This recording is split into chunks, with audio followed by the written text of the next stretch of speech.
Well, let's talk about the terrorist attack in San Bernardino, California.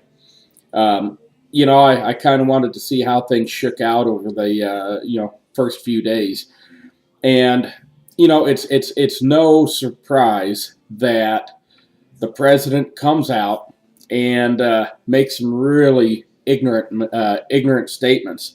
Um, I think he came out and he said something to the effect that how can people on the no-fly list be allowed to purchase handguns or be allowed to purchase firearms, something to that effect. Let me read you a little headline here. Okay, this is the headline says 72 DHS employees, DHS being Department of Homeland Security. Okay, 72 Department of Homeland Security employees on terrorist watch list. Homeland Security has 72 people on the terrorist watch list. Gee, Mr. President, did you know? Look, oh yeah, look right there. Whoa, headline. Yeah, there's Jay Johnson.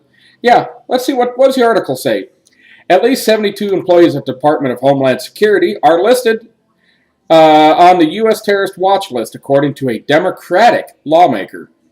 Representative Stephen Lynch of Massachusetts disclosed that a congressional investigation recently found that at least 72 people working at DHS were also on a terrorist watch list.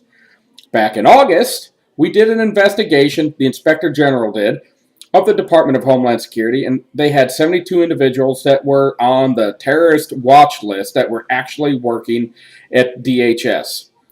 The former director of DHS had to resign because of that.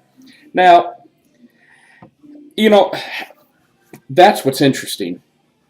You got a president that uses these little sound bites, these little quips that, somehow, yeah, boy, you really got us good because how can someone on the no-fly list, now we have people on the no-fly list working at DHS. Well, gee, how can you be part of Homeland Security, Mr. President, if you're on a terrorist watch list?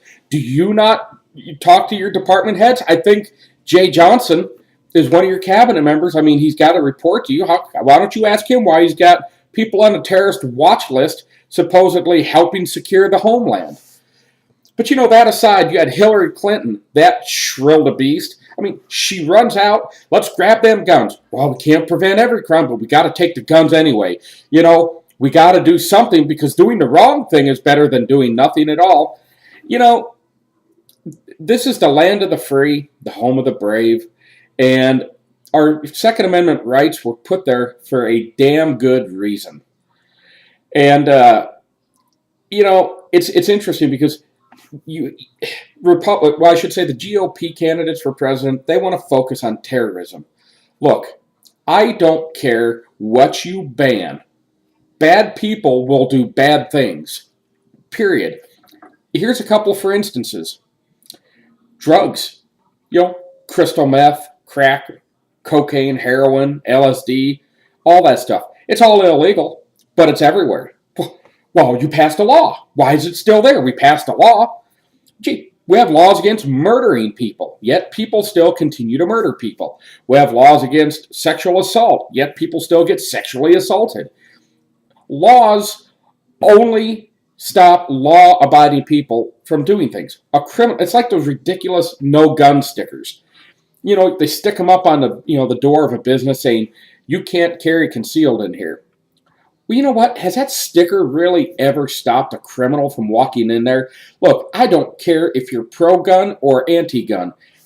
It just defies reason. You put a sticker on there,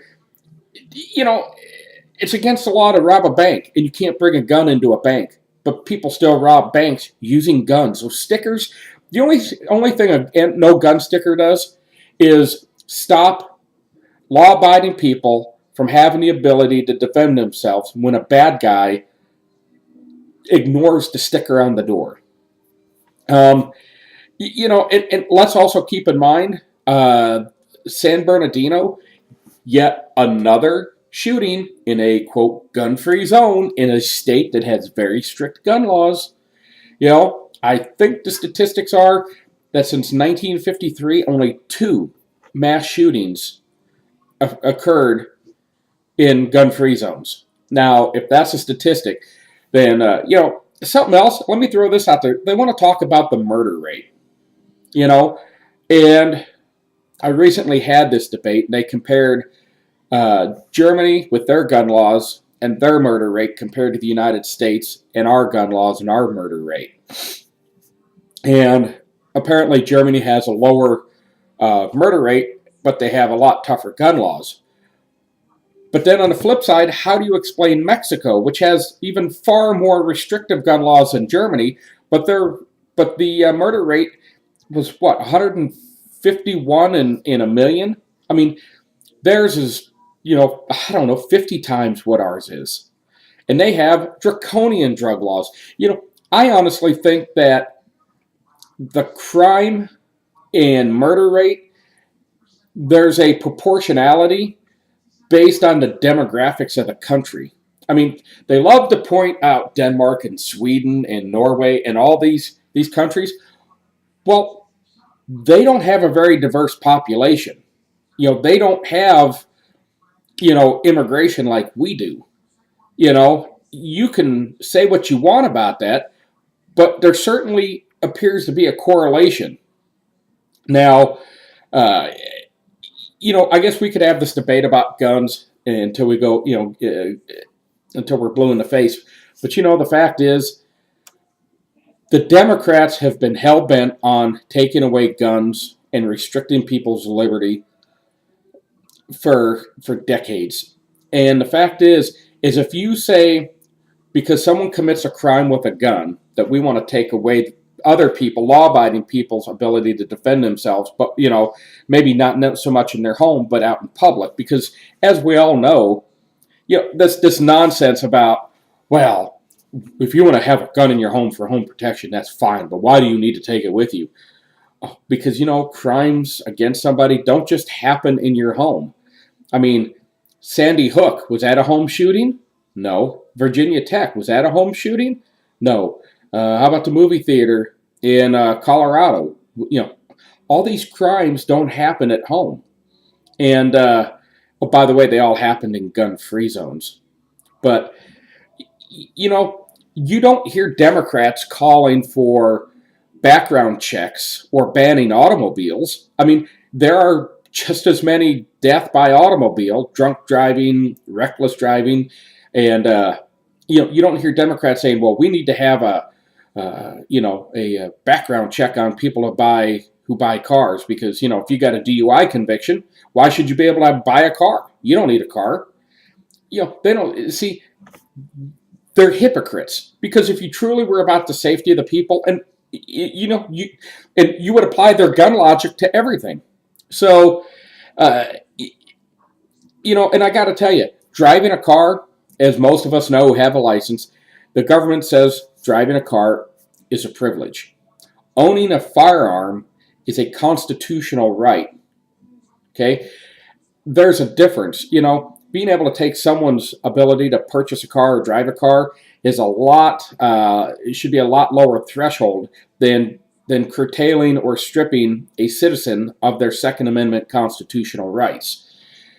But again, Democrats would rather just do the wrong thing and react to a situation instead of responding to a situation and making rational decisions. But, I just, in light of the whole, San Bernardino terrorist attack, I'll call it a terrorist attack. I don't know why our president doesn't. But, you're going to hear a lot more of this about, the Democrats wanting to take people's guns. And yet again, those guns apparently were purchased legally in that terrorist attack, as were, I think, Sandy Hook, as were Colorado. I mean, most of the guns were purchased legally. So, again, legally purchased firearms, and the attacks occurred in gun-free zones where these people knew that nobody was going to be armed and nobody was going to be able to stop them. Again, that's all that little gun sticker on a door of a business, that's all it means is, come on in, nobody else in here is armed, so come on in and do what you want to do. But I just wanted to offer you my 2 cents on that situation, and kind of the two perspectives between the gun grabbing liberals and those who actually want to deal with the terrorists. Um, Conservatives want people to have the ability to defend themselves and their families. Um, and I saw a statistic even the other day that people with a concealed carry license, you are more likely to be shot by a cop than you are to be shot by someone who holds a concealed carry license. I mean, that says a lot right there about the restraint of those who, hold a concealed carry license. So, anyway, I appreciate your time and love your feedback.